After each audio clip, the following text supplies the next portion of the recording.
Som. Boa noite, igreja. Eu farei a leitura do texto que está em Gálatas, capítulo 3, versículos de 1 a 14. Quem tiver com a sua Bíblia e puder abrir. Texto que Paulo alerta com relação à insensatez dos Gálatas e também cita o exemplo de Abraão, um exemplo de fé.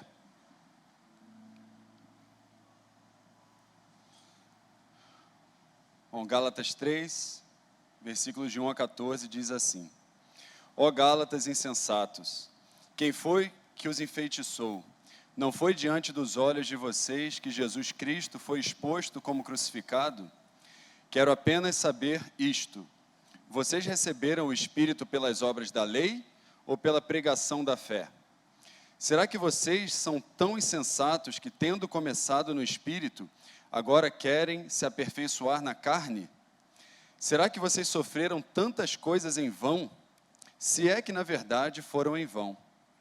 Aquele que lhes concede o Espírito e que opera milagres entre vocês, será que ele o faz pelas obras da lei ou pela pregação da fé? É o caso de Abraão, que creu em Deus, e isso lhe foi atribuído para a justiça. Saibam, portanto, que os que têm fé é que são filhos de Abraão. Ora, tendo a Escritura previsto que Deus justificaria os gentios pela fé, pré-anunciou o Evangelho a Abraão, dizendo: em você serão abençoados todos os povos. De modo que os que têm fé são abençoados como o crente Abraão. Pois todos os que são das obras da lei estão debaixo de maldição, porque está escrito: maldito todo aquele que não permanece em todas as coisas escritas no livro da lei para praticá-las. E é evidente que pela lei ninguém é justificado diante de Deus, porque o justo viverá pela fé. Ora, a lei não procede de fé, mas aquele que observar os seus preceitos por ela viverá. Cristo nos resgatou da maldição da lei, fazendo-se Ele próprio maldição em nosso lugar, porque está escrito: maldito todo aquele que for pendurado em madeiro, para que a bênção de Abraão chegasse aos gentios, em Cristo Jesus, a fim de que recebêssemos, pela fé, o Espírito prometido.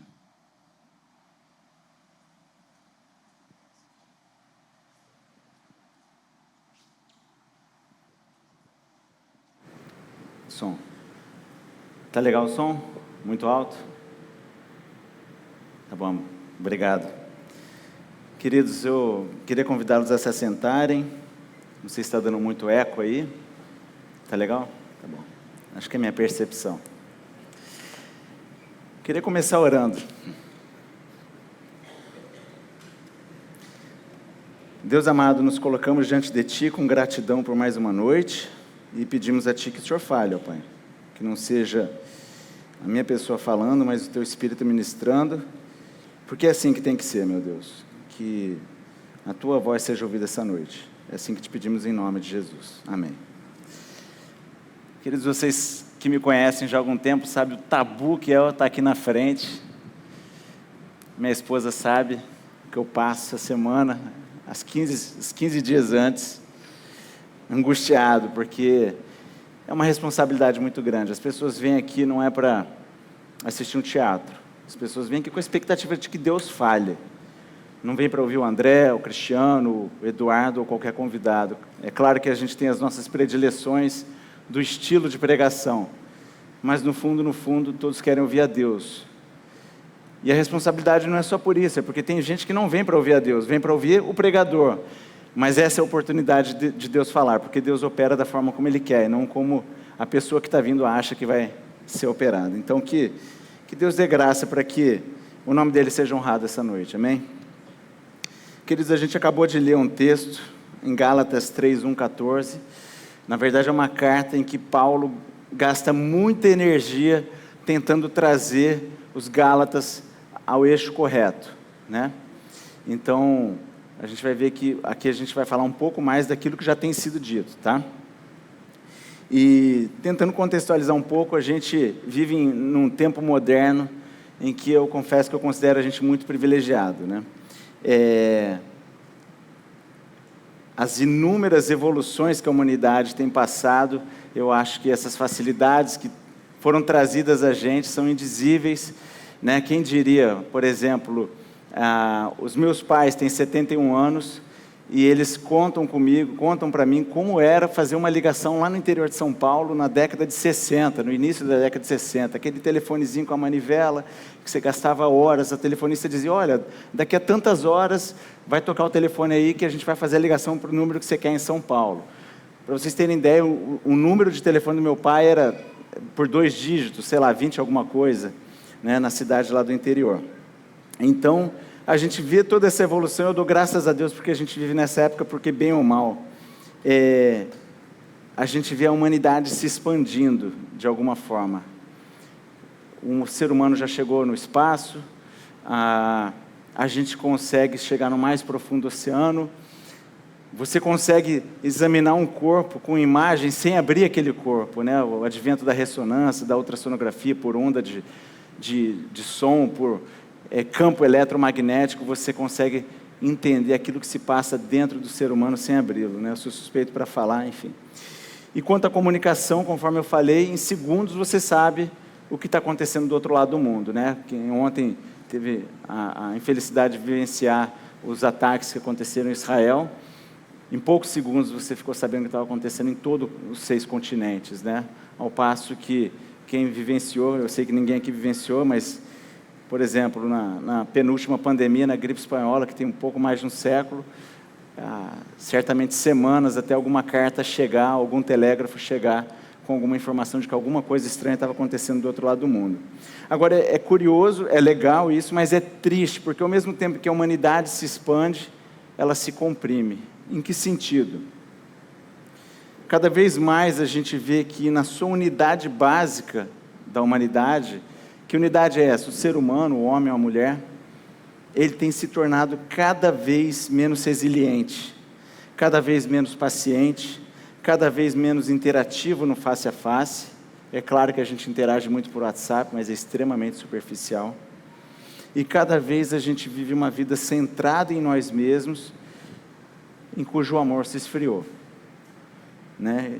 E eu garanto a vocês que a expressão de amor não é colocar um coração no Instagram quando alguém faz uma pose bacana ou quando alguém menciona um momento de dificuldade, né? A expressão do amor é caminhar junto, é o ser resiliente quando as pessoas são insuportáveis, né? Então, é o negar-se a si mesmo, é aquilo que Deus mostrou para a gente quando veio ao mundo. Ele negou-se a si mesmo e foi resiliente para conosco. E essa é a expressão do amor, não um coração no Instagram. E por conta de tudo isso, que não é novidade na Bíblia, os tempos mudam, o amor se esfria, a gente apelida essa geração de geração Nutella, né? É uma geração que não aguenta mais a adversidade, né? Em parte é a nossa culpa, porque por mais aí, eu estou beirando os 40, tenho 39, mas a minha geração chama a geração dos meus filhos de Nutella, mas em parte eu também sou Nutella, porque eles são reflexo em parte da minha geração, assim como eu em parte sou reflexo da geração dos meus pais. Então, a minha influência sobre eles é que está gerando, em parte também, essa geração Nutella, né? Cuja a percepção de qualquer limite que seja imposto, de qualquer regra, qualquer lei, significa cercear a liberdade.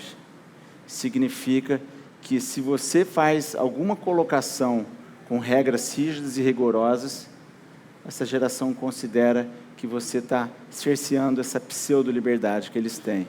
E você é linchado não em praça pública, porque não existe mais ninguém frequentando praça, mas você é linchado no campo da internet, né? Bom, isso tudo eu estou falando porque a gente vê que isso influencia todas as esferas da sociedade. Quando foi falado aqui sobre as questões matrimoniais, se eu não me engano, foi o Guilherme que falou? Foi o Guilherme? Isso, ele fala não como o casamento sendo um problema, e os divórcios, e essa crise, né, do homossexualismo, enfim, isso tudo é a ponta do iceberg. Na verdade, o problema é da sociedade como um todo. E esse problema se reflete nos nossos filmes, nas nossas letras de músicas, na nossa literatura, e infelizmente no nosso púlpito, né? As nossas igrejas têm transtornado a mensagem da Bíblia em busca de uma aceitação, em busca de se conformar com quem está ouvindo, quem está pregando. Talvez para conseguir um número maior de ovelhas, mas não é esse tipo de ovelha que Deus busca, né? Então, assuntos como o pecado, a lei de Deus, a ira de Deus, a condenação daqueles que estão sob a lei, são temáticas que muitas vezes são abolidas, porque se tornam um absurdo, né?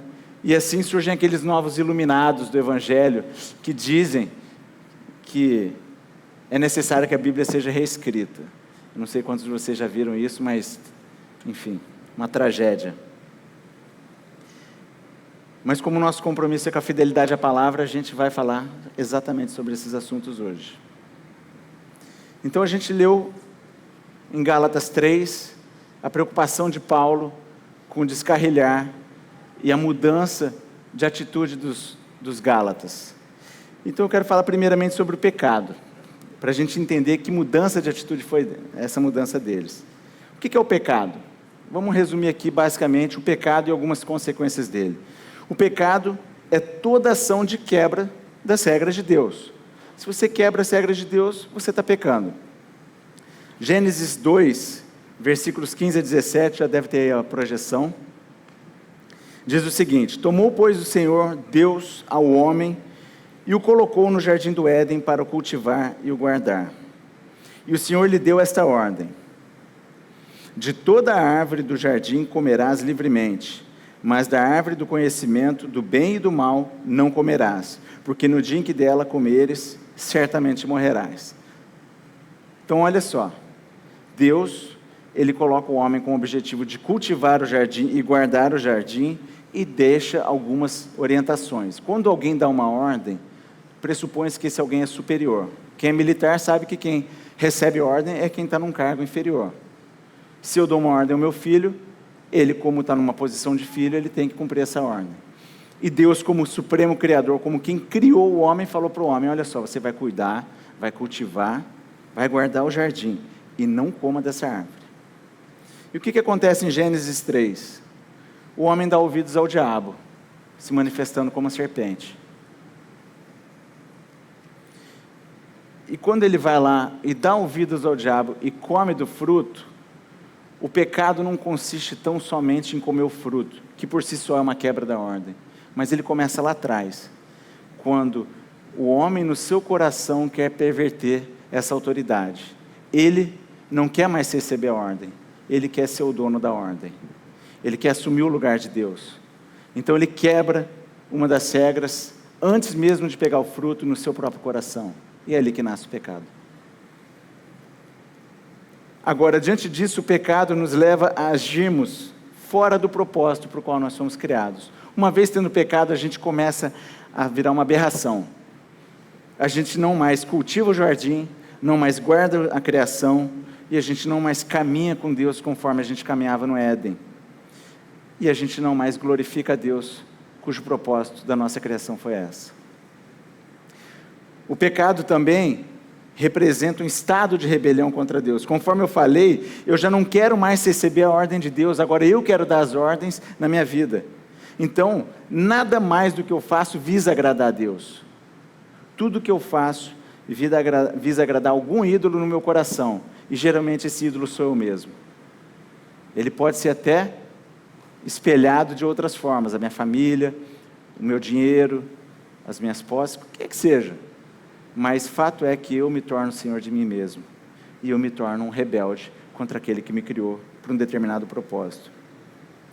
Outra notícia ruim sobre o pecado é que ele alcançou todo ser humano, sem exceção. Sem exceção, da Sapucaí ao monastério, passando pelos heróis da fé, por mim e por você. Todos pecaram e destituídos estão da glória de Deus. Romanos 3, 23. Todos carecemos da glória de Deus.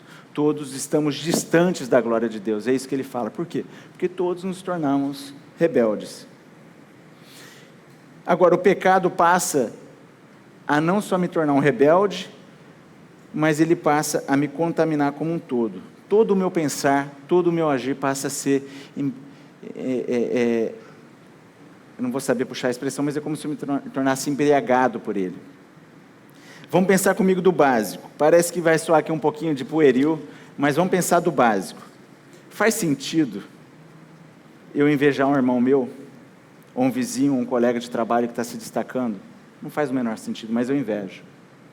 Quando eu olho para um irmão meu que está indo bem na vida, com a família, intelectualmente mais provido do que eu, vamos ser sinceros, quem não inveja? Faz sentido eu acumular bens e enriquecer de forma desproporcional ao que acontece a poucas quadras ou quilômetros ou metros da minha casa? Quem mora no Recreio olha para o Terreirão, quem mora no início da Barra só anda até São Conrado, vê a favela, quem mora em São Conrado vê a Rocinha. Você não precisa ir muito longe no Rio de Janeiro. Eu não estou pregando aqui que a gente tem que fazer uma partilha como os comunistas, ou que não existe meritocracia, mas não faz o menor sentido ainda existir a miséria na África, quando a gente tem países que estão esbanjando e não tem mais onde colocar lixo, e exportam lixo porque não tem como tratá-lo. Talvez se a gente partisse mais o pão,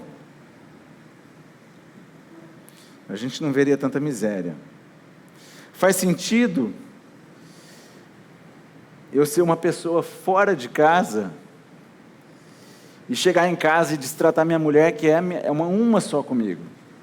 Não faz sentido. Ou então, desprezar os meus filhos com impaciência e estupidez, quando eles são sangue do meu sangue, não faz sentido.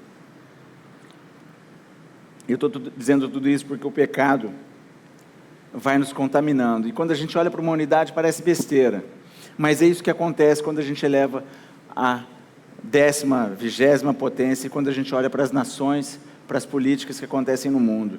Os conflitos que a gente vê acontecendo agora mesmo, só olhar na televisão, CNN, o que você quiser olhar, esses conflitos que acontecem no mundo, ou então no seu condomínio, são todos fruto do pecado que começa dentro do homem, contamina o homem, e isso se espalha.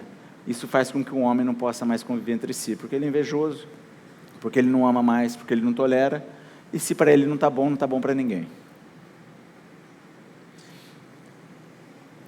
Então, o pecado gera tudo isso, e infelizmente, eu tenho que dizer para vocês que o pecado também não tem cura. Humanamente falando, ele não tem cura. A gente é irremediável e a gente caminha para um colapso. Se a gente olhar o pastor Martin Lloyd-Jones, em uma das suas mensagens do Sermão do Monte, ele faleceu em 1981, se não me falha a memória, então ele pregou muito no século passado, e ele fala sobre a ideia de que muitos pregavam que a saída para a humanidade se encontrava na educação. E lembre-se, vivia-se o auge da educação. Hoje a gente está no auge do conhecimento, mas naquela época era o auge do conhecimento, afinal de contas, eram os tempos modernos. E olha, parafraseando o que ele fala, nunca a humanidade foi tão instruída como neste século, e ainda assim quase nos destruímos 2 vezes, falando das 2 grandes guerras. Portanto, o problema do homem não é a falta de instrução ou educação. O problema do homem é o pecado. No século mais educado, o homem quase se explode 2 vezes. E aí entra um outro problema, que aguça o pecado, é a lei. A lei de Deus. E o que é a lei de Deus? É a expressão das regras de funcionamento do jogo. Aquilo que Deus estabeleceu como forma de agir. E algumas pessoas aqui, quando falam sobre lei de Deus, logo tremem e começam a reclamar, pensando, putz, vai ele falar de um Deus tirano, que quer impor suas regras impossíveis de serem cumpridas. Mas eu queria lembrar, antes da gente julgar a Deus, eu queria lembrar o seguinte: primeiro, foi ele quem criou as regras, não são suas, não são minhas. E se você quer pensar a respeito disso, eu não vou projetar, mas depois você anota aí, leia Romanos 9, do 19 ao 21. Então, primeiro, a regra do jogo foi ele quem impôs. Segundo, a sua opinião e a minha opinião sobre o senso de justiça de Deus está totalmente contaminada por aquilo que eu acabei de falar, pelo pecado. Deus é muito mais inteligente, muito mais justo, muito mais correto, muito mais excelente do que qualquer pensamento que eu e você possa desenvolver a respeito dele. Então pode ter certeza, você já começou errado. E tente pensar de outra forma. Imagine que você constrói sua casa e você decide criar um sistema de automatização, né? Imagine que você coloca lá a Alexa para funcionar e interliga sua luz, seu sistema de aquecedor, seu sistema de ar-condicionado, o que quer que seja. E você programa para que a tantas horas o ar esteja ligado para quando eu chegar em casa do trabalho cansado ou do futebol, tá aquele clima de montanha. Programa um aquecedor de gás e acredita em mim, tudo isso dá para fazer com a Alexa. Para esquentar a água a 36 graus, que é a temperatura ideal para o seu banho quentinho de banheira. Você programa também para ter sempre água no filtro ou na forma de gelo, conforme a sua preferência. E assim por diante. Mas se a Alexa não funcionar, esse sistema se tornar inútil, ele não serve para nada a não ser apagado e desligado. Esse software tem que ser eliminado. E quando a gente volta para a lei, e a gente olha para a gente à luz disso, a gente vê que basta olhar para os 10 mandamentos. A lei é muito mais do que os 10 mandamentos. A gente vai se encontrar em um apuro. Por quê? Porque basta quebrar um desses mandamentos. Vamos começar com o primeiro. Quem aqui ama o Senhor nosso Deus acima de todas as coisas? Quem aqui ama o nosso próximo como a si mesmo? A gente já caiu nos 2 primeiros. Não precisa nem continuar no resto. Não precisa decorar o resto. E quando a gente cai num desses, a gente se torna odioso a Deus. E aí você vai falar, pô, como assim? Odioso a Deus, Ele não pode simplesmente me perdoar? Não, Ele não pode simplesmente perdoar. Ele falou, pô, mas o meu filho, quando eu mando ele fazer uma coisa, e eu falo, se você não fizer, você vai levar uma chinelada. E ele não faz, eu simplesmente perdoo ele. Por que Deus não pode me perdoar? Porque Deus não é você nem eu. Então a primeira dica de hoje, frequente aí a escola dominical, porque a gente está estudando sobre os atributos de Deus. Então você vai ver que Deus é santo, Deus é justo. Deus é um Deus que se ira, sim, é um Deus que ama, mas todos esses atributos são dele. Ele não pode voltar atrás na palavra dele. E se a gente voltar ao que a gente leu lá em Gênesis, tome cuidado, só não coma do fruto da árvore do conhecimento do bem e do mal, porque certamente, no dia em que você comer, certamente você morrerás. Então ele não pode simplesmente falar, não, eu falei aquilo, mas veja bem. Não, não existe isso. Deus não é um homem para que minta. E se Deus assim não agisse, Ele não seria Deus, porque Ele deixaria de ser justo. Então, Ele não pode passar a mão na cabeça da gente, conforme eu passo a mão na cabeça dos meus filhos. E assim, quando a gente olha para a nossa decomposição moral, ninguém consegue cumprir a lei, então eu estou em estado de decomposição. Quando eu olho para a santidade de Deus, e a minha inevitável condenação, eu tenho 2 saídas. Ou eu me desespero, ou eu endureço meu coração, e prossigo caminhando para longe de Deus, rumo ao inferno. E não se engane, o inferno existe, e quem mais falou sobre o inferno na Bíblia foi o próprio Jesus. É um local de eterna desesperança. Sabe o que é eterna desesperança? Se você está em dificuldade hoje, se você está com uma doença, se você está com alguma dificuldade financeira, você ainda tem esperança de que você vai ajeitar as coisas. Você tem esperança, eu tenho, que o Brasil um dia vai ser um país melhor. Você ainda tem essa esperança, você vê meios para isso acontecer, mas no inferno não há tempo e não há esperança, você está lá para sempre. Tudo isso que você viu aqui é como um sopro diante da eternidade, e lá você vai viver eternamente sem esperança. E quando a gente olha para isso, a gente se desespera. Para aqueles que endureceram o coração, talvez o que eu vá falar aqui, daqui em diante tanto faz, mas para aqueles que podem se colocar em desespero, a gente tem que lembrar que dentre os atributos de Deus, o amor é um deles. E diante dessa enrascada que a gente se colocou, Deus encontra uma trajetória para nos mudar, nos transformar. E que trajetória é essa? Ele, por ser justo, não pode simplesmente não cumprir a lei em nome do amor. Até porque o amor, ele anseia por justiça. Se você ama seu filho e vê alguém maltratando o seu filho, você quer que justiça seja feita sobre essa pessoa. Então, se você ama, você exige justiça. E Deus também é assim. Ele não poderia prostituir o amor dele, não poderia prostituir a justiça dele, simplesmente passando a mão na nossa cabeça. Então, o que ele faz? Ele provê um caminho para nos redimir. E que caminho é esse? Ele encontra alguém que pode receber a punição, pagar o débito, que nenhum de nós pode pagar. Mas esse alguém tinha que ser um de nós. E esse alguém se torna ele mesmo. Ele mesmo, na pessoa do seu filho, se coloca conforme foi dito pelo Cristiano e o Edu lembrou aqui, ele se faz homem, ele habita entre nós. E ele não se torna odioso a Deus, ele é perfeito, ele é santo, como aquela ovelha que é imaculada, que é oferecida em sacrifício, ele é essa ovelha e é o sacrifício definitivo. E assim Deus lança sobre ele a sua ira e nos redime. E como isso acontece? Isso não acontece simplesmente porque assim, eu matei meu filho, acabou. Acontece da seguinte forma: uma pessoa perfeita, diferente de nós, mas uma pessoa, recebe a punição no lugar dos outros. E quando ele recebe essa punição, esse sacrifício passa a ser aceito por Deus. E por essa pessoa também ser Deus, ele ressuscita e vence a morte. Assim, a morte que estava prevista na lei é derrotada pelo próprio Deus que ressuscita como homem. E aí a gente tem dois caminhos. O sacrifício de Cristo é suficiente, mas não é suficiente para todos. Entenda bem o que eu vou falar. Ou a gente continua sendo filho de Adão, sob o jugo de tudo aquilo que Adão representou e nos representa, ou agora a gente reconhece o novo Adão e o sacrifício que ele fez por nós, e a gente é adotado por esse novo Adão. Então eu tenho dois caminhos aqui: ou eu me mantenho sob o jugo do velho Adão, ou então eu olho para Cristo e falo, esse é o homem que me representa, esse é quem eu quero servir, esse é a linhagem que eu quero dar sequência.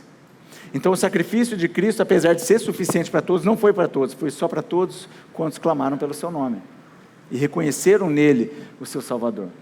E Deus agora não olha mais para a humanidade cristã como olha para a humanidade geral. Ele olha para aqueles que são descendentes de Cristo, que aceitaram a Cristo como seu representante, entenderam que somente nele há salvação. Ele olha para esses e os aceita. Agora repare, nenhum desses que o aceitou teve um trabalho sequer de cumprir uma vírgula da lei.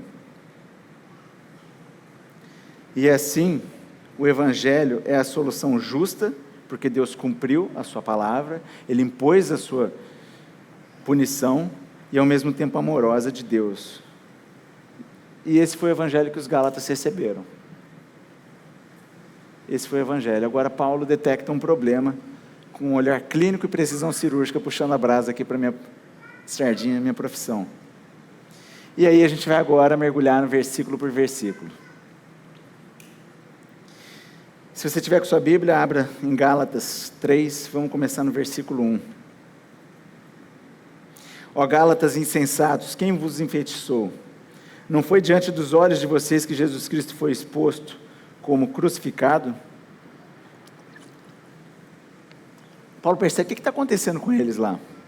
Eu fui lá, eu plantei as igrejas, eu falei do Evangelho, eles aceitaram a Cristo, eles entenderam claramente nos olhos deles o Cristo crucificado, mas alguma coisa aconteceu que eles mudaram. E Paulo coloca aqui de forma incisiva, dura, realista, como um pai que vê seu filho correndo para o perigo. Uma vez eu me lembro que eu estava na cidade do meu sogro, em Moriaé, e a gente estava numa sorveteria, muito comum nessa cidade do interior, né, ou então em alguns bairros do Rio, você ter ali a pista principal com alto fluxo de carros, você está numa sorveteria em algum lugar, e eu me lembro direitinho, a gente estava lá tomando picolé, e meu filho já tinha uma certa idade, já entendia o certo e errado, a gente instruía meu filho, não atravessa a rua, pega na minha mão, olha para o lado e tal, e a gente estava com um carro estacionado na sorveteria, na calçada, e o Pedro dispara, correndo em direção à rua e ouvindo o carro vindo. A única coisa que eu pude fazer ali foi gritar, né? Confesso que não é um palavrão, mas me passou muito na cabeça soltar um palavrão, mas na hora que você solta aquele grito como um pai que está ameaçando o filho, mas preocupado com ele, ele parou, congelou na hora, sem mentira, o carro passou na frente, ele ia abraçar o carro, né? Então, é como se Paulo estivesse fazendo isso. Ó Gálatas insensatos, ele está gritando com eles, mas não como quem quer ofender, como quem está preocupado com o caminho de morte que os filhos estão seguindo, os filhos da fé.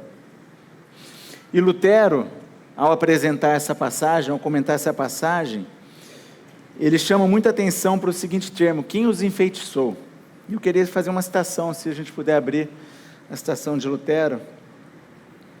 Olha o que ele fala sobre enfeitiçar. Ele percebe que tem uma pessoa que enfeitiça a mente dos homens. É o próprio diabo, é Satanás. Satanás sempre está tentando transtornar a verdade de Deus em mentira, como ele fez desde o início. Foi isso que ele fez com Adão e Eva. E olha o que ele fala. Lutero falando sobre isso, sobre o feitiço do diabo. A mim mesmo, ele, muitas vezes ataca tão fortemente e a tal ponto me oprime com pensamentos tristes que obscurece Cristo completamente para mim e quase o arrebata. Em suma, não há ninguém em nosso meio que não seja enfeitiçado muitas vezes por falsas opiniões, isto é, que não tema, confie ou se alegre onde não deveria temer, confiar ou alegrar-se. Que às vezes não pense diferentemente de Deus, de Cristo, da fé, de sua vocação, do que deveria pensar. Aprendamos, pois, a conhecer as ilusões e as astúcias desse feiticeiro, a fim de que não nos encontre seguros, dormindo, e nos engane com seus ardis. Lembre-se, o diabo é como um leão que ronda ao redor da gente, procurando o momento em que a gente dormita para nos atacar. Muitas vezes a gente vai duvidar do Evangelho, muitas vezes a gente vai duvidar de Deus, das suas promessas, da sua santidade, da coerência da sua lei, mas eu me lembro que na igreja que eu frequentava, na presbiteriana, na época era o pastor Antônio Carlos, ele dizia, a gente tem que aprender a duvidar da dúvida, a gente tem que colocar os nossos corações diante de Deus e duvidar do diabo quando ele vem trazer dúvidas sobre a palavra de Deus. Então aprendamos a duvidar da dúvida e a não cairmos no feitiço do diabo. Versículo 2, quero apenas saber isso, vocês receberam o Espírito pelas obras da lei ou pela pregação da fé? É uma pergunta simples. O derramar do Espírito Santo, como foi visto em Pentecostes, entre os judeus, ou na casa de Cornélio, entre os gentios, foi pelo ensino da palavra ou pela prática da lei? Enquanto Pedro pregava, o Espírito Santo era derramado. Alguém estava cumprindo a lei ali? Não, a pregação estava sendo feita. Em nenhum momento o Espírito de Deus, ao longo de toda a história, foi derramado pelo cumprir da lei. Olha para o Antigo Testamento. Deus derrama o seu Espírito sobre alguns que Ele escolhe. Ele colocou transitoriamente seu Espírito sobre Saul, depois Ele retirou. Ele colocou, por vontade dele, seu Espírito sobre Davi, sem Davi ter cumprido a lei, porque Ele quis derramar. Olha agora para o Novo Testamento, quando Deus derrama o seu Espírito sobre a igreja, não é mediante a lei, o cumprimento, as pessoas não estavam nos seus ritos, cumprindo a lei, eles estavam simplesmente ouvindo e aceitando o Evangelho que lhes era pregado. Então a pergunta é simples, vocês receberam o Espírito pelas obras da lei ou pela pregação da fé? E ele segue inquirindo, será que vocês são tão insensatos, que tendo começado no Espírito, agora querem se aperfeiçoar na carne? Aqui Paulo parece estar revoltado, né? Ele coloca a atitude deles como alguém sem senso, sem raciocínio, sem juízo. Ele apela para o básico, a cognição deles. A mensagem tinha sido clara, o Espírito Santo ratificava a mensagem. O Espírito Santo tinha sido derramado sobre eles, chancelando a mensagem. Mas eles optaram agora por caminhar por conta própria. Eles optaram agora por transtornar a verdade em mentira, para transformar a tranquilidade da segurança em Cristo, pela inquietude da incerteza se estavam cumprindo a lei ou não. A certeza pela dúvida, a liberdade pela escravidão. Eles estavam deliberadamente agindo como a porca lavada que retorna ao lamaçal. Uma vez limpos, eles estavam voltando a se envolver com lama. Versículos 4 e 5, será que vocês sofreram tantas coisas em vão, se é que na verdade foram em vão? Aquele que lhes concede o Espírito e que opera milagre, aquele que lhes concede o Espírito que opera milagre entre vocês, será que ele o faz pelas obras da lei ou pela pregação da fé? Mais uma vez, voltando ao versículo 2, aqui ele fala de novo, meus amigos, as obras de milagre que o Espírito Santo opera em vocês, foram fruto do cumprir da lei? Vamos pensar em alguns milagres. Falar em línguas quando foi derramado o Espírito Santo em Pentecostes. Outro milagre, as profecias, as curas, que caminhavam com os apóstolos, a ponto da própria sombra curar. Não a sombra, mas o Espírito de Deus agindo ali. E aí eu paro aqui para perguntar para vocês, será que só são esses os milagres do Espírito que operaram neles? Quantos aqui se converteram depois da adolescência? Se puder, levante a mão. Então vocês tiveram uma caminhada longe de Deus e depois conheceram o Senhor. Eu queria saber o seguinte, quando vocês se converteram, ouvindo o Evangelho, as afeições de vocês, os anseios de vocês mudaram porque vocês conheceram o Evangelho ou porque vocês passaram a se debruçar sobre a lei para entender o que era certo ou errado? Traduzindo, o Espírito de Deus falava ao Espírito de vocês, incomodando vocês, quando vocês agiam de forma pecaminosa, transgredindo a lei de Deus, sem mesmo conhecê-la. Quando vocês se converteram, ou precisou que vocês muito estudassem a lei, para que vocês passassem a mudar a atitude de vocês? Eu nasci em lar cristão, quer dizer, minha mãe se voltou a Cristo quando eu tinha 1 ano, meu pai estava meio afastado, mas voltou também nessa fase da minha vida, então eu tive o privilégio de nascer num lar cristão, por assim dizer. Então eu não vivenciei essa transição, mas eu sempre tenho o Espírito me incomodando. E quando eu converso com cristãos que se converteram depois da adolescência e falam como Deus os transformou, não por obra do estudo da lei, mas por obra da pura testificação do Espírito Santo. E esse sim é um milagre do Espírito, que é derramado até hoje sobre os homens. Aí sim a gente pode entender que não depende da lei, e que os milagres que o Espírito opera entre eles e entre nós, foi fruto da pregação da fé. Finalmente não, tá? Ainda tem mais texto aqui. A gente vê agora uma das estratégias de Paulo para responder aos judaizantes. Os judaizantes eram aqueles judeus que estavam tentando, donos da fé e donos da lei, herdeiros de Abraão, tentando impor essas regras aos gálatas, né, que eram convertidos. E olha como é que é estratégico, como é que Paulo responde a eles nessa segunda sessão que a gente vai ler. É interessante que a estratégia de Paulo é a mesma estratégia de Jesus. Quando o diabo tenta convencer Jesus no deserto a agir de forma pecaminosa, Jesus combate ele como? Com a palavra. E o diabo usa a palavra de forma deturpada para tentar convencer Jesus, e Jesus usa a palavra para derrubar o diabo, até que o diabo foge. E aqui Paulo está tentando afugentar o diabo que habita entre os judaizantes. E ele começa a desconstruir os judaizantes. Ele diz assim, versículo 6, é o caso de Abraão, que creu em Deus, e isso lhe foi atribuído por justiça. Queridos, os judaizantes se gabavam por dizerem que eram herdeiros de Abraão, né? E Jesus combateu os hipócritas, os fariseus, muitas vezes, fazendo colocações sobre essa presunção deles.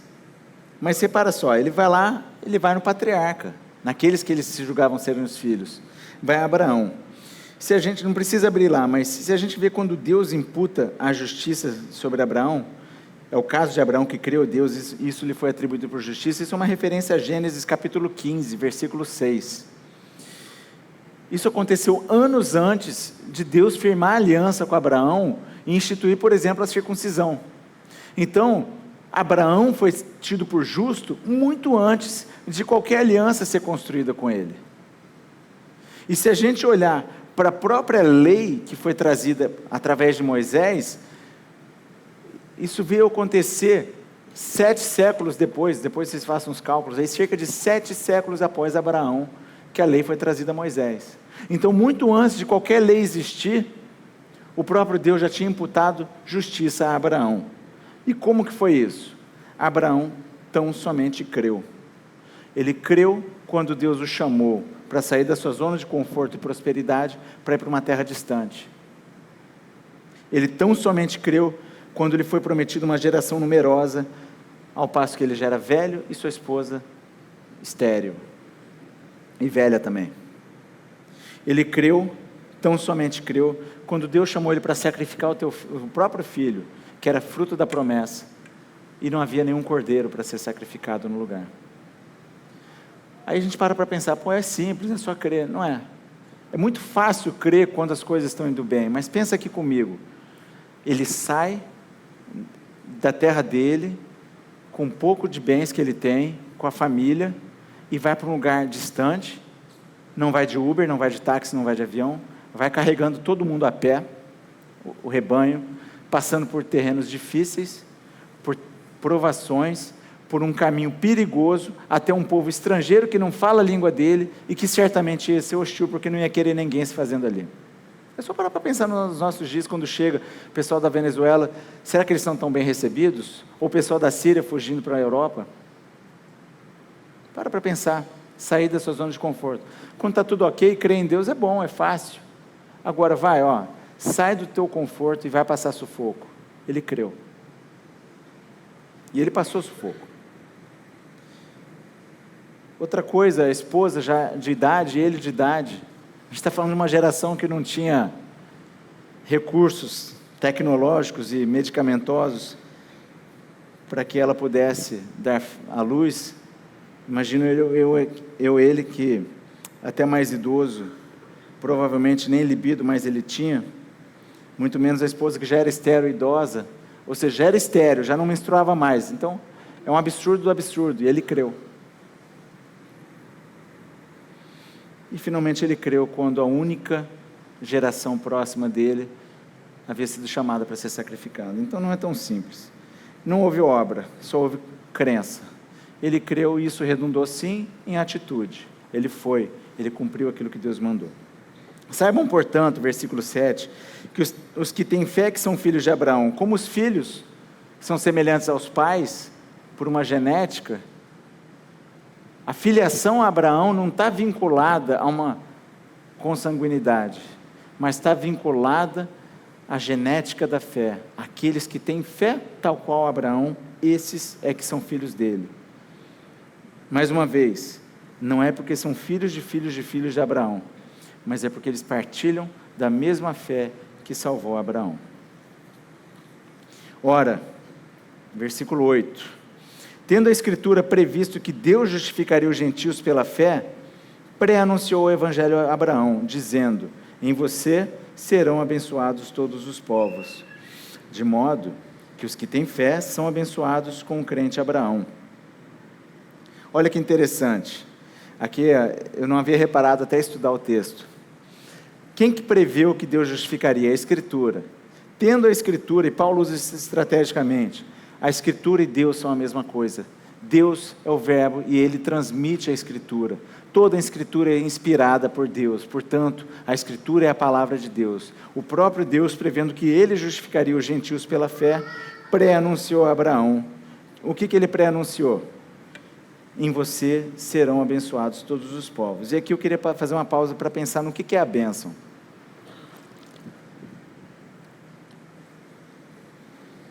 Às vezes a gente vai falar sobre uma pessoa abençoada, e a primeira coisa que vem à nossa mente, talvez seja, espera aí que eu estou abrindo aqui, o que me interessa, é isso.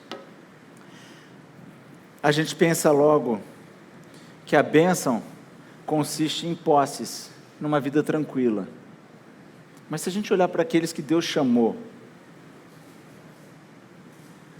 eu não sei se vocês lembram a pregação do Marquito, toda vez que Deus aparece, ele brincou falando, eu falo para as pessoas da minha igreja, se uma luz vier e é Deus falando com você, corre o mais rápido que você puder, porque conforme ele falou, a vida dessas pessoas foi transtornada, foi difícil,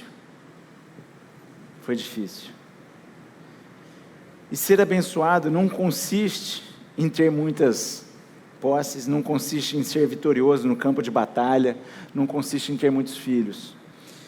Em Números, a bênção arônica diz o seguinte, que o Senhor te abençoe e os guarde, o Senhor faça resplandecer o seu rosto sobre vocês, e tenha misericórdia de vocês, o Senhor sobre vocês levante o seu rosto, e lhes dê a paz. A bênção é quando Deus vira o seu rosto para a gente e olha para a gente, e nos aceita, e se mostra favorável a nós, e nos adota. Deus se mostrou favorável a Jacó e mudou o nome dele. Deus se mostrou favorável a Moisés. Apesar de Moisés depois ter falhado, ainda assim Deus se fez favorável a ele. Quando Jó tinha muitas posses e perdeu tudo, o Senhor não deixou de resplandecer o rosto dele sobre Jó. Ele permitiu sim que o diabo o espetasse, tirasse tudo dele, tudo aquilo que era considerado bênção. Mas qual foi a conclusão de Jó antes dele receber tudo em dobro? Que a bênção dele consistiu no fato de que antes ele só ouvia de Deus. Lá no finalzinho de Jó, mas agora os olhos dele veem o Senhor. Portanto, até mesmo quando Deus nos disciplina, Ele disciplina quem Ele ama. E até mesmo na disciplina, Ele nos abençoa. E a bênção através da vida de Abraão se estendeu a todas as nações, na medida que, conforme a fé de todos aqueles que o receberam a Cristo, tiveram o rosto de Deus resplandecendo sobre eles. Pois todos os que são das obras da lei, versículo 10, estão debaixo da maldição, porque está escrito: maldito todo aquele que não permanece em todas as coisas escritas do livro da lei para praticá-las. A lei previa bênçãos, mas olha que interessante, se você honrar teu pai e tua mãe, teus dias na terra se prolongarão. Mas se você descumprir a lei, Levíticos 20 e Deuteronômio 26, depois anota e dá uma lida, você se torna maldição. É isso que a lei traz para a gente, maldição. E conforme a gente viu, a gente já nasce descumprindo a lei. Versículo 11, e é evidente que pela lei ninguém é justificado diante de Deus, porque o justo viverá pela fé. Ora, versículo 12, a lei não procede de fé, mas aquele que observar os seus preceitos, por ela viverá. E ele é muito enfático nessa dualidade. Só existem dois caminhos. Um deles é o de Abacuque, outro é de Levítico. É exatamente Abacuque 2,4, que o justo viverá pela fé. O outro caminho é de Levítico 18,5, aquele que observar os seus preceitos, os preceitos da lei de Deus, por eles viverá. Agora, quando é que Abacuque faz essa colocação? Mais uma vez, a vida não é fácil. A gente estudou Abacuque, e se eu não me engano, acho que foi a penúltima série, né? A última foi a penúltima. Abacuque, num diálogo com Deus, estava angustiado. E é interessante que o livro é um diálogo. Abacuque fala, Deus replica, tem a tréplica, enfim. E é interessante que Abacuque está angustiado, porque ele via injustiça no povo de Deus, e ele via injustiça sendo cometida contra o povo de Deus, sendo oprimido por os israelitas, oprimidos por estrangeiros. E nessa conversa Deus fala para Abacuque, olha só, resumindo a obra, eu estou disciplinando os judeus, porque eles se afastaram de mim, mas fica tranquilo, porque quem disciplina eles, o povo estrangeiro que os oprime, também vai ser disciplinado, também vai ser fruto da minha ira, vai receber a minha ira. Então não há injustiça aqui, tanto para o povo meu, quanto para aquele que os oprime de forma injusta. O cenário não mudou. Abacuque sabia que haveria de mudar, mas o cenário ainda não mudou. E Abacuque, confiando nessa palavra de Deus, repare, passando sufoco ainda, ele entoa aquilo que é dito em Abacuque 3, eu coloquei só o versículo 2 e depois o 17 ao 19. Eu coloquei o 2 porque é justamente a introdução na confiança dele em Deus, e o 17 em diante, é a tradução, é o ápice disso. Tenho ouvido, ó Senhor, as tuas declarações, e me sinto alarmado. Aviva a tua obra, Senhor, no decorrer dos anos, e no decurso dos anos, faze-a conhecida. Na tua ira, lembra-te da misericórdia.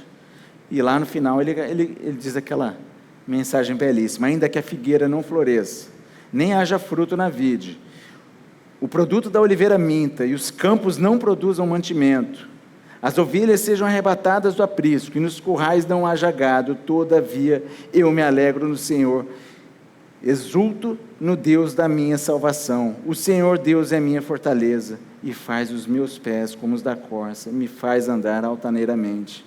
Queridos, ele não está dizendo, eu vou brilhar, as coisas vão ficar bem. Ele está querendo dizer o seguinte: ainda que tudo dê errado, ainda que eu vá para a fornalha e seja queimado, ainda que eu seja lançado na cova dos leões e seja devorado, ainda que o exército venha e destrua essa cidade, ainda que eu não tenha dinheiro, passe sufoco, dificuldade, ainda que meu filho adoeça, eu confio no Senhor, porque é Ele quem diz, é Ele que me salva.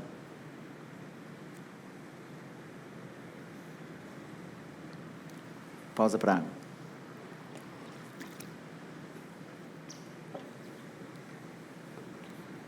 Versículo 13, também o clímax dessa mensagem. Cristo nos resgatou da maldição da lei, fazendo-se Ele próprio maldição em nosso lugar. Porque está escrito, maldito todo aquele que for pendurado no madeiro. Conforme a gente falou, Cristo se apresentou como homem. Ele viveu uma vida santa. Ele não pecou. Ele não foi tido como injusto perante Deus. Porém,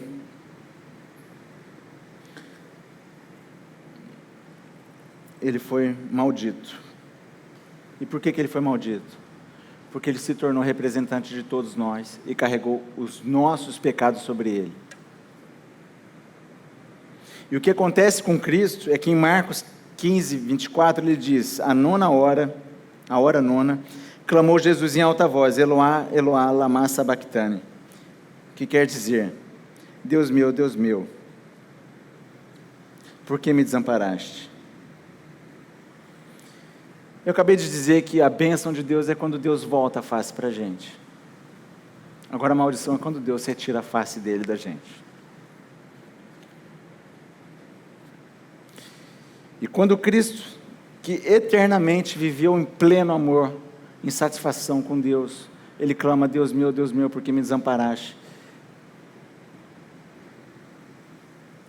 É porque ele recebeu sobre ele aquilo que a gente receberia, a face de Deus se afasta dele.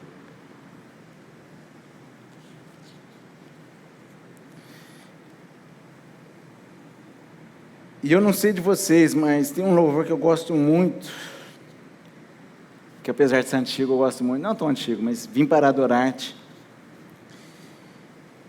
No finalzinho tem alguns versos que dizem, eu não vou cantar, senão vocês vão sair correndo, mas eu nunca saberei o preço dos meus pecados naquela cruz. Ninguém está falando do sofrimento do chicote, ninguém está falando de ser rejeitado pelo seu semelhante, de ser cuspido, ultrajado.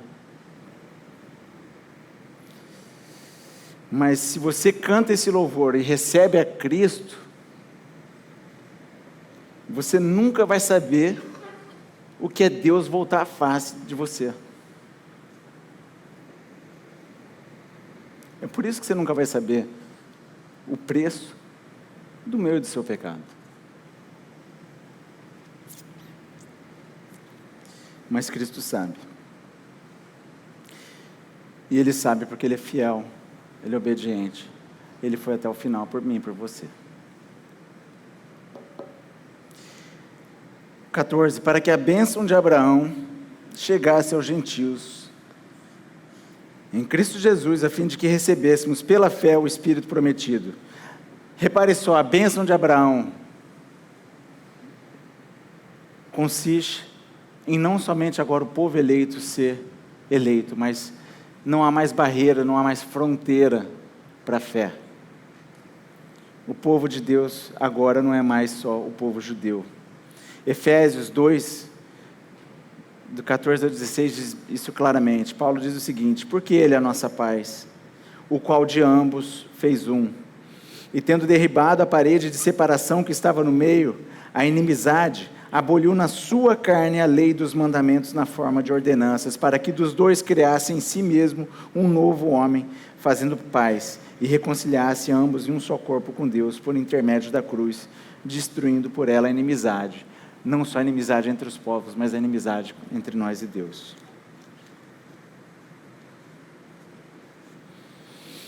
eu concluo, caminho para a conclusão, mas ainda tem umas páginas aqui, dizendo o seguinte: William Hendrickson, que é um dos comentaristas dos Gálatas, diz exatamente o seguinte: o que o apóstolo Paulo escreve não se aplica somente aos Gálatas de seu próprio tempo, ou seja, não é só para eles, é para a gente.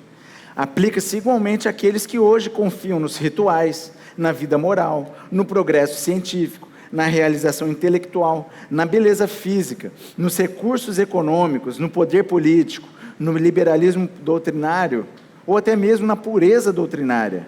Se uma pessoa baseia sua confiança para esta vida ou a outra em qualquer coisa fora de Cristo, está pondo a sua confiança na carne.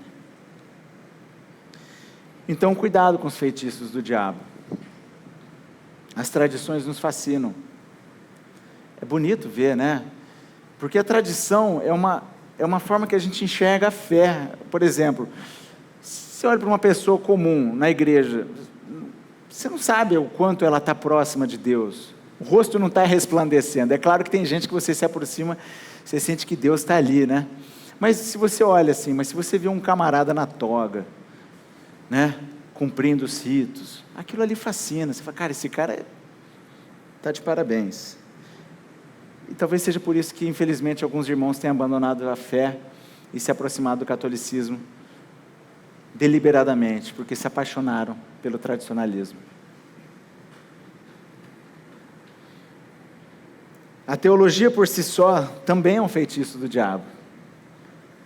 A gente pode se tornar tão violentamente conhecedor da teologia que a gente se esquece de se relacionar com Deus. E assim a gente deposita aqui no nosso cérebro, cheio de conhecimento. Aliás, não se esqueçam, existe um grande teólogo chamado Satanás. E a gente se torna seguro do quê? Do nosso conhecimento. Tal qual o diabo, a gente caminha para o abismo distante de Deus. Então, cuidado. Não estou condenando o conhecer da teologia, mas a forma como a gente lida com ela. A invalidade da palavra, conforme eu disse no início, a gente tem um forte movimento, e esse movimento é diabólico. É diabólico, porque é isso que o diabo faz, tentando inviabilizar a infalibilidade das Escrituras, tentando transformar as Escrituras num livro temporal, que não é atemporal, que serviu para o seu tempo, que agora precisa ser relido, reescrito. E se você vê alguém falando isso, levanta e sai. Levanta e sai. Essa pessoa tem que perceber que tem gente virando as costas para a palavra dela. Não vou falar, Tem um amigo meu que trabalha comigo, ele nem crente é, mas ele, às vezes no hospital a gente pega muita gente doida, vocês não têm ideia. Muita gente doida. E aí, quando começa a gerar um estresse com a enfermagem, com os médicos, ele fala, cara, não fica dando ibope para maluco, não. Não bate palma para maluco. Quando você ouvir, não fica procurando na internet ouvir esses loucos. Não bate palma, não dá ibope para eles. Condene. Oriente quem uma vez te apontar sobre essa maluquice, instrua, mas fuja disso. Não bata palma para maluco. Outra forma que o diabo tenta embriagar a gente, a nossa capacidade de barganhar e a nossa sensação de insuficiência. Traduzindo rapidamente, tudo na vida que a gente faz, pare para pensar. Você estende a sua mão direita e a mão esquerda está vendo o que está acontecendo. E a Bíblia fala que a sua mão direita não sabe o que a esquerda está fazendo. Se você facilita a vida de uma pessoa, conseguindo emprego para ela, você e ela eternamente pensam que existe uma dívida entre vocês. Se você ajuda financeiramente uma pessoa, mesmo que você não queira de volta, você eternamente tem a sensação de que ela te deve alguma coisa e você tem a liberdade de cobrar dela. Eu mesmo falei com minha esposa recentemente, eu fiz alguns favores, e na profissão a gente acaba fazendo favores, porque bem ou mal, como médico a gente acaba ajudando mesmo. Mas é impressionante como fica aquele rancinho assim, poxa, ajudei tanto essa pessoa, vou pedir um favor para ela. O Fernando sabe o que eu estou falando. Estou precisando disso, a pessoa está indo para fora, está vindo de fora, estou precisando de uns eletrônicos, não custa nada, vou pagar, mas não custa nada ela transportar para mim. Por quê? Porque eu tenho a certeza que dentro de mim eu sinto que ela deve alguma coisa para mim, mas não deve nada. E a mesma coisa na nossa relação com Deus. Quando a gente tenta apontar e se submeter à lei, a gente quer falar, olha só Deus, eu sou um bom marido. Eu não minto, ou acho que não minto, né? Eu pago meus impostos. Não tem por que eu ser condenado. Eu estou ganhando com Deus. Pô, eu dou meu dízimo, o Senhor não vai me abençoar? Não, Deus não falou isso para você. Desculpa, João, achei que fosse ser mais rápido. Prometi para ele que ia ser rápido, desculpa, gente. Ou então quando eu me sinto insuficiente, ninguém quer se sentir insuficiente. Se alguém fala para você, olha só, meu amigo, numa entrevista de emprego, você não serve para o cargo. Ou então, se alguém fala, pô, seu filho não é bom. Ele não é bom em ciências, não é bom em matemática, ele é insuficiente. Isso mexe com a gente. Ninguém quer se sentir insuficiente. Eu falo isso muito com uma amiga paliativista minha, que trabalha lá no hospital. Quando você fala para o paciente, olha, já não tem mais tratamento. Tudo que a gente fizer agora, do ponto de vista curativo, é insuficiente. A pessoa colapsa. E a gente não quer se sentir insuficiente diante de Deus, por isso que a gente fica barganhando com Ele. Eu tomo lá da cá. Não, Deus, eu faço isso, eu faço aquilo. Está vendo, ó? O camarada ali, olhou para o lado, adulterou. Eu não. Aí você acaba se comportando conforme os 50, não os 500. Conforme o fariseu com quem Jesus se assentou. E era mais suficiente do que aquela mulher que estava nos pés de Cristo. Então vamos para a vida prática, para libertar vocês de mim. Como não cairmos na cilada do diabo? Primeiro, reconheça e confesse a Deus o seu pecado, seja você cristão ou não. Confesse a Deus, Deus meu, eu sou tentado por mulheres, eu sou insuficiente, me ajuda. Eu tenho um problema com pornografia, me ajuda. Eu não quero mais isso, é errado. Eu amo dinheiro.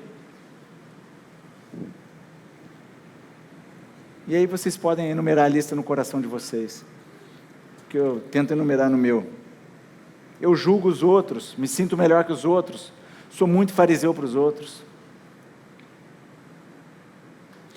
Medite diariamente na palavra, e aqui para aqueles que não fazem a devocional e não leem diariamente, não deixem de fazer. Esse é o instrumento principal que Cristo usou e que Paulo usou para combater o diabo. Tenha seu tempo de devocional. E eu vou te falar mais. Não abra, e eu falo isso para a nossa igreja que é reformada e adora teologia, não abra um livro de teologia se você não fez sua devocional no dia. Não perca tempo com teologia se você não gastou tempo com Deus.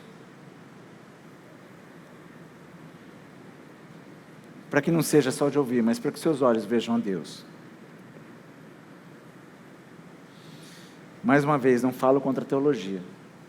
Eu falo contra a ausência de relação para com Deus. Ore o tempo todo. Em tempo e fora de tempo, ore. Cristo fazia isso o tempo todo. Enquanto os outros iam dormir, Cristo estava orando. E Ele era o próprio Deus. Ele não precisava de oração, mas Ele sabia que era necessário. E Paulo nos ensina isso em Efésios 6,18. Ore o tempo todo. Caminhe com os irmãos, não com o objetivo da gente se isolar do mundo, ao qual nós somos chamados para sermos sal e luz, mas caminhe com os irmãos, para que a gente confesse os nossos pecados uns aos outros, e a gente possa se admoestar.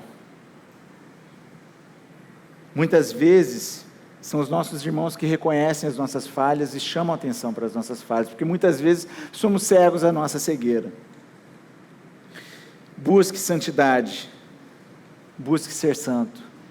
Medite na lei de Deus, não como quem quer cumpri-la para ganhar alguma coisa de Deus, mas para quem se compraz nela, como o salmista gasta o Salmo 119 inteiro falando sobre isso. Ele se torna mais sábio que aqueles que são seus mestres. A lei de Deus é perfeita, não para salvar a gente, mas para nos tornarmos cada vez mais santos. E pode ter certeza que na caminhada, no processo de santificação, os pecados da juventude já não vão ser mais tão tentadores. Eles vão existir. Você ainda vai pecar, mas certamente vai pecar menos do que antes. E respondendo à pergunta do nosso tema de hoje, quem precisa do Evangelho? O cristão e o não cristão. Então, se você é não cristão, hoje você está sendo convidado a reconhecer que somente Cristo pode te libertar da lei do pecado e da morte. E se você já é cristão, você tem que saber que você também precisa do Evangelho dia após dia, para que você não caia nas ciladas de Satanás. E eu fecho com uma reflexão de Martinho Lutero, dizendo o seguinte: